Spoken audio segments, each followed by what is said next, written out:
Francisco de Quevedo Villegas.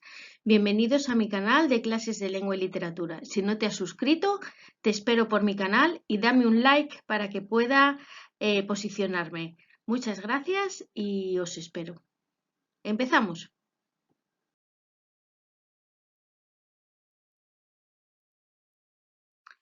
Francisco de Quevedo y Villegas, el más alto exponente con Gracián del conceptismo español, nació en Madrid en 1580. Pertenecía a la aristocracia cortesana y sus padres ocupaban altos puestos al servicio de la familia real. Intervino personalmente en muchos acontecimientos históricos de la época y fue discípulo de los jesuitas.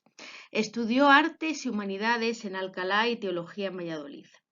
En 1605 fijó su residencia en Madrid y viajó a Italia en 1613 como consejero y secretario del duque de Osuna, virrey de Sicilia. Y fue uno de los más decididos defensores, sufriendo por ello prisión en Uclés y destierro en la torre de Juan Abad en 1620. Con la subida al trono de Felipe IV en 1621, su vida en la corte sufrió una suerte de carácter variable, ya que gozó de algunos momentos de favor del rey y de su validado Olivares, pero también fue desterrado y encarcelado en el convento de San Marcos de León tras la ruptura con el conde en 1639. Murió en Villanueva de los Infantes el 8 de septiembre de 1645. Estos serían los datos más relevantes en cuanto a su biografía.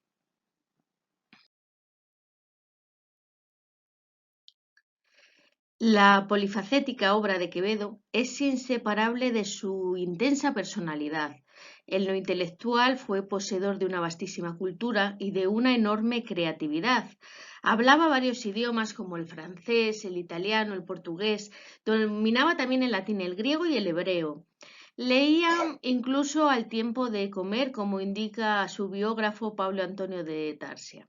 Inquieto, noble y heroico por temperamento, personifica mejor que ningún otro escritor de su tiempo la antítesis barroca. En una carta, su amigo el humanista belga Justo Lipsio expresa su desesperación patriótica dice, en cuanto a mi España no puedo hablar sin dolor. Su capacidad irónica le convierte en el principal satírico de sus defectos. La obra de Quevedo es una obra de contrastes, de teólogo, filósofo, moralista, crítico, novelista. Manifiesta la gran contradicción de su espíritu, que oscila siempre entre la austeridad del asceta, para quien la única realidad es la muerte, y la sátira desvergonzada. El Buscón, editada en 1626, pero escrita según Lázaro Carreter unos años antes, sobre 1603, constituye un paso decisivo en la evolución de la picaresca. La desvalorización de las acciones humanas y el vivir amargo llegan a su extremo. Los sueños llevan a la sátira y la desrealización, el punto más exagerado, el retorcimiento de las palabras, la inventiva verbal, el desfile de tipos variopintos y la capacidad plástica. Quevedo traza, trasladando al infierno el espectáculo de la vida humana, un cuadro satírico de la sociedad, donde todo oficio, defecto físico-moral está representado.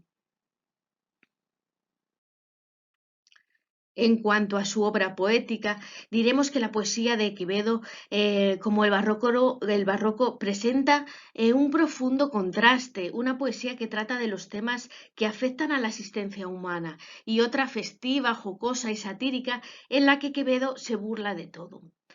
Quevedo no publicó nada en vida porque su poesía siempre fue sometida a continuas correcciones. La poesía moral y metafísica es donde Quevedo alcanza su cota más alta. El autor se sitúa ante la angustia de la muerte e indaga las razones de su existencia.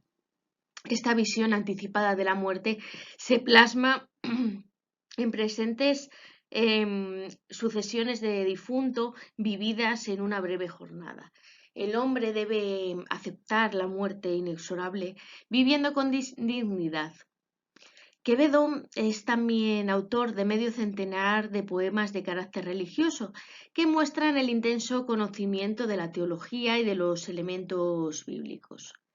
En cuanto a la poesía patriótica, hace suyo el dolor de España y ensalza estos ideales generosos en sonetos como el dedicado al duque de Osuna, o faltar pudo a su patria el grande Osuna, o también puede en sus poemas denuncia la decadencia de esta grandeza española. Pero el temperamento amargo e intelectual de Quevedo no parece el más adecuado para la expresión amorosa. Sin embargo, escribió poemas de alta delicadeza y composiciones donde se expresan con ingenio barroco los conceptos del amor cortés y del petrarquismo. En el interior de esta poesía encontramos 5 tradiciones literarias: el amor cortés, el cancionere de Petrarca, los cancioneros castellanos del siglo XV, el neoplatonismo donde se busca el amor intelectual entre los amantes, y el estoicismo, por último, que subraya esta serenidad para afrontar el contraste entre el amor y la muerte. Buena parte de esta poesía es de carácter satírico.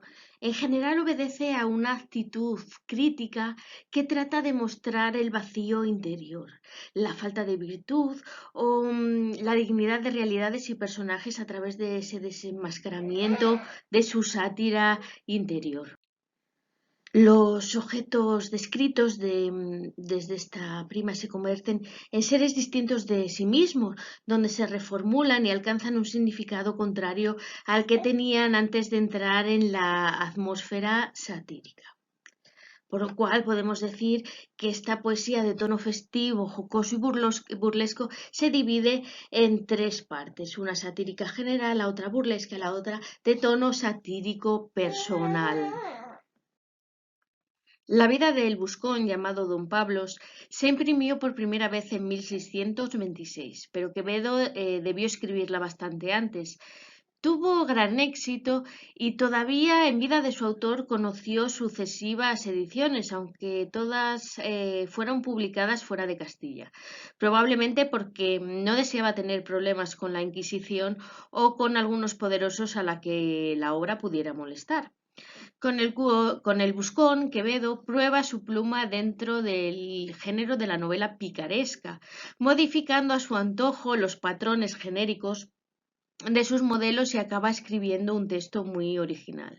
Del Lazarillo, por ejemplo, toma la estructura general de la obra, pero sin digresiones moralizantes.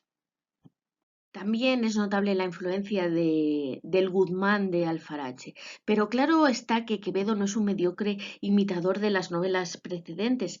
Si narrativamente no la supera, lo hace sobre todo en ingenio lingüístico, ya que el lenguaje parece mantenerse en vilo en sí mismo y es como si estuviese más allá de la anécdota y de los rasgos narrativos convencionales, heredados de sus modelos. Pablos, el pícaro, el protagonista de la obra, cuenta episodios de su vida, pero sin que, a diferencia de las otras novelas picarescas, su relato corresponda a un caso que tenga que aclarar con alguna curiosidad del señor, personaje destinatario de su relato. Por ello, estructuralmente, los diversos sucesos no van unidos entre sí con una finalidad de explicar algo, sino que son más bien escenas o cuadros en los que Quevedo despliega todo su ingenio y maestría de escritor. En este sentido, la obra es un retroceso en el camino hacia la novela realista moderna. No hay una estructura orgánica que justifique la presencia de los diversos episodios de la obra. No obstante, es bastante verosímil suponer que Quevedo esté satirizando con el buscón el anhelo de ascenso social y el deseo de englosar las filas de la nobleza que es tan frecuente en muchos españoles de la época.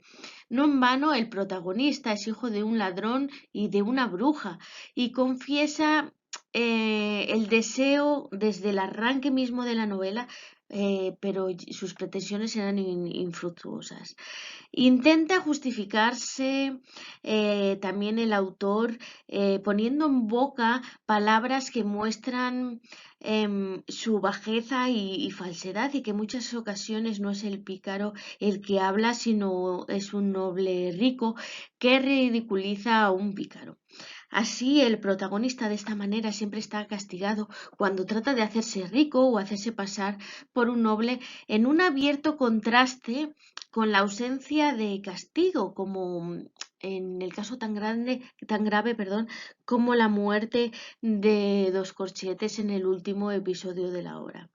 Quevedo pues revela en esta obra su abierta oposición, repito, su abierta oposición a la movilidad social y, en consecuencia, su defensa de la rígida sociedad estamental en la que cada uno debe permanecer dentro de los límites de su condición social, de origen. Incluso es lógico pensar que su incentiva la dirija Quevedo contra los numerosos conversos enriquecidos que aspiran a ennoblecerse, ya que no tenemos que olvidar tampoco de la obra la genealogía vil de Pablos y su condición de cristiano, ¿no? Nuevo rasgo del personaje de la novela también es don Diego Coronel.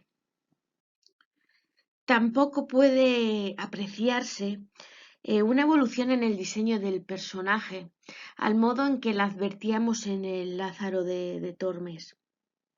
Como este Pablo sí aprende y gasta a otros las mismas bromas de las que él ha sido víctima, pero nunca cambia interiormente nada en él. Siempre es el mismo personaje, el que hemos trazado en las páginas iniciales de la novela, que lo mismo ocurre con los otros personajes, ¿no?, que pueblan la obra. Sus características son explotadas por Quevedo para conseguir efectos humorísticos, de ahí que muchos terminen por ser caricaturas, al haber extraído el autor extraordinariamente estos rasgos esenciales, incluso hasta el punto, podemos decir, que algunos acaban teniendo hasta una cierta individualización gracias a esta exageración de los rasgos que vienen apartados del tipo general. En cuanto a la lengua literaria, podemos decir que la agudeza lingüística y su tendencia a la exageración, la caricatura basada en comparaciones, todo esto hace que Quevedo sea el genio literario que recoge toda una tradición anterior propia de la lengua oral en los ambientes cortesanos, donde el ingenio y la agudeza eran útiles, inexcusables para triunfar socialmente, ¿no? Esta ingeniosidad que salpica muchos textos del siglo XVI y XVII tiene su culminación en Don Francisco, aunque los imitadores la prolongarán algo más en el tiempo. Se encuentra tan ligada a la oralidad que a lo largo del siglo XVII desaparecerá de los textos escritos. Entonces Quevedo resulta ser con ella la síntesis de toda una beta literaria de tradición oral con la tradición culta del humanismo, que en buena medida tendrá con él uno de los últimos representantes. La lengua castellana es en sus manos una fuente inagotable de hallazgos verbales sorprendentes, que tienen siempre abierta la intención de hacer sorprender al lector y así lograr su admiración. Su esteticismo extremo es indisociable de su ideología, su profundo pesimismo, su honda desesperanza y amargura en un mundo que no tienen remedio, hallan como válvula de escape esta carcajada, el sarcasmo, la pirotecnia verbal de la más alta calidad. En la descripción del vídeo te dejo el enlace a las características del barroco literario español y a don Luis de Góngora y Argote, su archienemigo.